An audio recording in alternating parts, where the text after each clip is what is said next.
굉장히 신선한 발상이었어요. 사실 어른들은 생각 못해요. 절대로 못해요. 여기는 경기도 가평입니다. 깊은 산골에 자리 잡은 웅장한 건물. 올해로 9번째 열린 한화 사이언스 챌린지 현장입니다. 이곳에서 세상을 깜짝 놀라게 할 아이디어가 나올지 모릅니다. 자, 귀를 기울여 봅시다.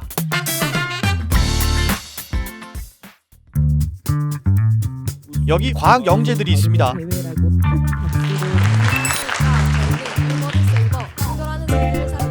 최근 도시화로 인해서 하고 충돌하는 수만 하루에 3만 마리에 달한다고 합니다. 이런 죽음의 유리벽 때문에 새들이 위협을 받고 있습니다. 그래서 지금 새로운 충돌 방지 해결책이 필요한 때입니다. 일단 새는 자외선을 볼 수 있습니다. 저희는 투명하면서 이제 자외선도 반사하는 그런 걸 발명하고 싶었습니다. 새는 자외선을 볼 수 있지만 인간은 못 보니 자외선을 이용해서 인간엔 투명하고 새엔 불투명한 유리창을 만들자는 거군요. 그런데 어떻게 해요? 회절 격자를 이용하자. 회절 격자를 이용하면 특정 파장대를 보강 간섭시켜서 자외선만 반사시킬 수 있게 할 수 있을 것이다. 이렇게 생각을 하였습니다. 사람의 눈에는 투명하고 새 눈에는 불투명해서 결국 이 두 마리 토끼를 모두 잡은 셈이 됩니다. 최근 가장 큰 환경 문제는 단언컨대 미세먼지입니다. 하지만 이런 미세먼지에 대한 대책은 확실히 나와 있지 않습니다. 저희는 그래서 도로의 주인 자동차에 집진기를 달 생각을 하게 되었는데요. 집진기는 큰 전압을 요구합니다. 큰 전압을 자동차에서 어떻게 얻을 수 있을지 고민하게 되었습니다. 그래서 저희가 생각하게 된 장치가 바로 저 윈서스트 기전기입니다. 윈서스트 기전기는 반대로 회전하는 두 금속판 사이의 정전기 유도를 이용하는 발전기입니다. 벌써부터 어지럼증이. 그래도 따라가 봅시다. 전하가 이동하며 쌓이게 되어 전압이 점점 올라가고 파괴 전압에 도달할 경우 방전되어 0V와 고전압을 반복하게 됩니다. 저희는 이러한 윈서스트 기전기를 자동차 바퀴에 회전에 적용시켜 보기로 하였습니다. 디귿자 기어를 바퀴에 연결시키면 바퀴의 한 방향의 회전을 이용해서 반대로 돌아가는 두 회전 운동을 얻을 수 있습니다. 윈서스트는 그만 알아보죠. 먼지들이 음의 금속망을 지나게 되면서 음으로 대전되게 됩니다. 음으로 대전된 먼지와 반대의 부호로 대전된 내벽의 금속박에 미세먼지가 붙게 됩니다. 윈서스트 기전기에 방전이 일어날 경우 내벽에 붙어있던 미세먼지들은 유체의 흐름에 따라 뒤로 이동하게 되고 다시 충전이 되면 다시 붙게 됩니다. 결론적으로 이 과정을 반복하다 보면 미세먼지들은 뒤에 있는 필터에 모이게 됩니다. 결국 운전자는 내벽을 청소할 필요 없이 뒤에 쌓인 먼지만 치우면 되게 됩니다.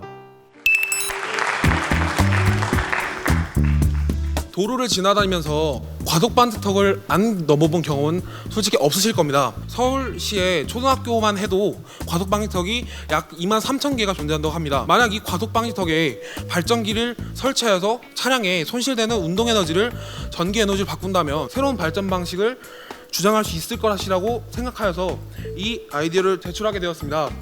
자동차가 과속방지턱을 지나가면 일관을 누르게 되면 일관의 공기가 압력차에 의해 이관으로 이동하게 됩니다.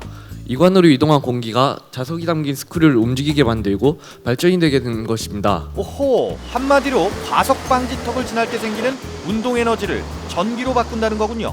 그런데 구체적으로 어떻게 전기를 만들죠? 저희는 자석의 청력이라는 아이디어를 얻었습니다. 자석을 같은 극을 띠는 같은 면을 보게 두게 되면 청력이라는 미는 힘이 발생하게 되는데 그걸 일정한 축을 두고 설치를 하게 되면 스프링의 탄성 에너지와 비슷한 효과를 낼 수 있을 거라는 생각을 했습니다. 그러니까 자동차가 과속 방지턱을 쿵 하고 넘으면 그 방지턱 안에 설치된 실린더 안에 자석을 누르게 되고 눌린 자석이 청력으로 다시 밀려날 때 생기는 힘을 코일로 전달해 전기를 만든다는 거죠. 아이고 숨차다. 개요들을 들어봤는데 솔깃하신가요? 자, 이제 실물 보면서 얘기해보죠. 새가 자외선을 인식한다는 특징을 이용해서 투명한 필름을 만들어보자 이렇게 생각을 했는데 물리 시간에 배운 회절 격자라는 게 있는데 이 회절 격자는 이제 그 격자 홈이 특정 파장대를 반사할 수 있게끔 만들어진 구조잖아요. 그래서 저희가 그러면은 새가 인식하는 자외선만 보강 간섭을 일으켜서 새들이 보게 하자 해서 저희가 이제 이 연구를 진행을 하게 되었습니다. 회절 격자는 사실 반도체 공장이나 그냥 회사에서 애칭이라는 걸 이용해서 일반적인 공정 방법으로 만든단 말이에요. 그럼 고등학생 입장에서 어떻게 하면 좀 더 저렴하게 회절 격자를 제작을 해서 보급을 할 수 있을까 이렇게 생각을 했습니다. 블루레이 디스크 라이터를 이용하자라는 아이디어를 냈습니다. 그냥 블루레이 디스크 라이터가 홈을 파잖아요. 이거를 이용해서 필름에다가 홈을 파서 회전 격자를 만드는 거죠. 값싼 회절 격자를 만드는 게 관건인데 일종의 투명한 블루레이 디스크나 CD 같은 걸 만들어서 유리창에 붙인다는 거군요. 근데 굉장히 투명하지 않습니까? 솔직히 말해도 돼요? 저희는 이미 만들어진 게 굉장히 많기 때문에 거기에도 네, 이제 부착해야 쉽게 부착을 할 수 있게 필름 형태로 만든 거예요. 여기 전체 공기가 다 미세먼지로 오염된 상태고 이제 여기 선풍기를 작동시키면 공기가 이렇게 이동을 하겠죠? 얘가 정전기저 인력 때문에 털이 이쪽으로 당겨지는 힘을 받게 됩니다. 머리카락 여기 질렸다. 네, 붙었어요. 위험한 거 아니야? 잘못 닿으면 따끔해질 수도 있어요. 저거 한번 조심. 좀 붙나요? 붙네. 저 통에 먼지가 들어가면 그 먼지는 머리카락이 벽에 붙는 것처럼 벽에 붙겠군요. 자, 정리해 볼까요? 먼지가 이 부분을 지나게 되면서 음으로 대전되게 되는 거예요. 근데 이 차체가 만약에 앞으로 이동한다 하면은 먼지 상대적으로 뒤쪽으로 이동하게 되는 거거든요. 그럼 이 먼지들이 이렇게 이동해요. 그러다 이제 집진기 내벽은 서로 반 플러스로 대전되어 있거든요. 방전이 되면 그 당시에는 0V가 될 거 아니에요.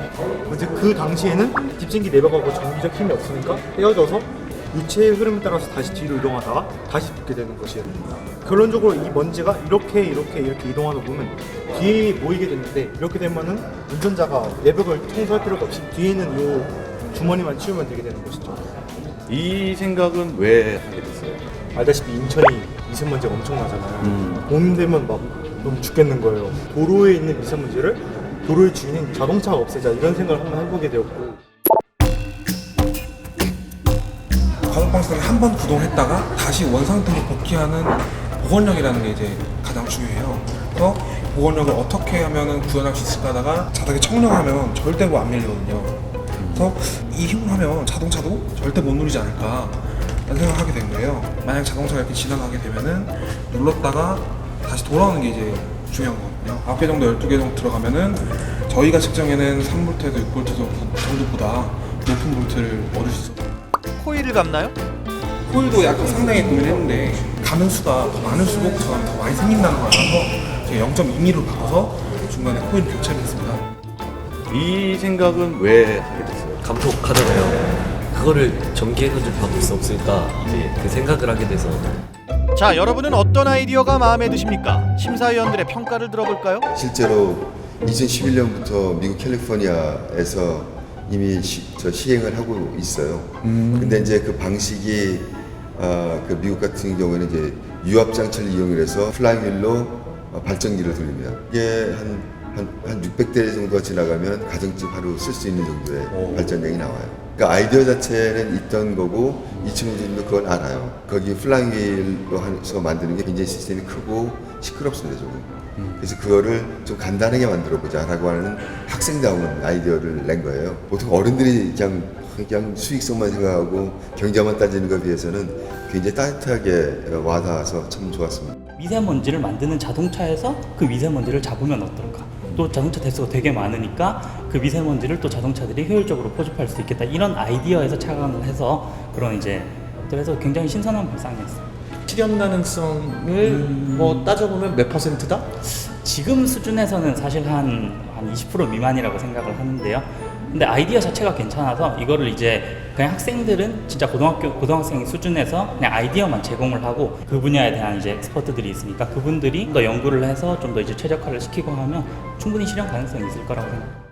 그 회절 특성을 이용을 해서 새가 자외선을 인식을 하고 사람은 인식을 하지 못하니까 그 특성을 이용했고요. 사회적인 가치나 그런 문제의식이 일단 뚜렷했고요. 그걸 기반하에 또 거기에 창의성이 돋보이는 아이디어가 더해졌을 때 사회에도 도움이 되는 그 결과를 도출할 수 있다고 생각을 하고 있는데 그런 두 가지 측면을 좀 잘 부합하지 않았나 그렇게 생각을 하고 있습니다. 올해 한화 사이언스 챌린지에는 전국의 고등학생 858명이 도전했다고 하네요.